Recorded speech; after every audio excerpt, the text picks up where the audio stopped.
కర్ణుడి యొక్క రథచక్రం భూమిలో దిగబడిపోవడం మొదలుపెట్టింది.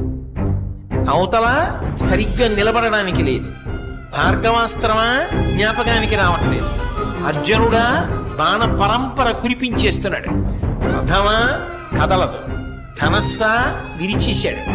అయినా ఇంకొక ధనస్సుని బాణాన్ని తీసుకుని యుద్ధం చేశాడు. ఎంత గొప్ప యుద్ధం చేశాడంటే గాంధీవం యొక్క అల్లెతాడు కట్టే ముడి విడిపోయేటట్టుగా కొట్టాడు. మళ్ళీ ముడిని సరి చేసుకుని అర్జునుడు యుద్ధం చేశాడు. అర్జున, నువ్వు రథం మీద ఉన్నావు, నేను భూమి మీద ఉన్నాను. నా రథచక్రం కుంగిపోయింది. నేను ఇప్పుడు బాణములు వెయ్యలేని స్థితిలో ఉన్నాను. అయినా నువ్వు ఆపకుండా బాణప్రయోగం చేస్తున్నావు. కొంతసేపు బాణప్రయోగం ఆపు.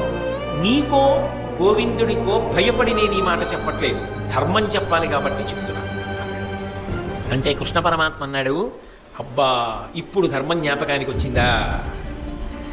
జ్ఞాపకానికి వస్తే రక్షించేది కాదు ధర్మం, అనుష్ఠిస్తే రక్షించేది. నువ్వు ఎంత ధర్మాన్ని అనుష్ఠించావు జీవితంలో? పాండవులను తక్కువ చేసి మాట్లాడినప్పుడు ఈ ధర్మం జ్ఞాపకానికి రాలా? ద్రౌపదీదేవిని అవమానించినప్పుడు ఈ ధర్మం జ్ఞాపకానికి రాలా?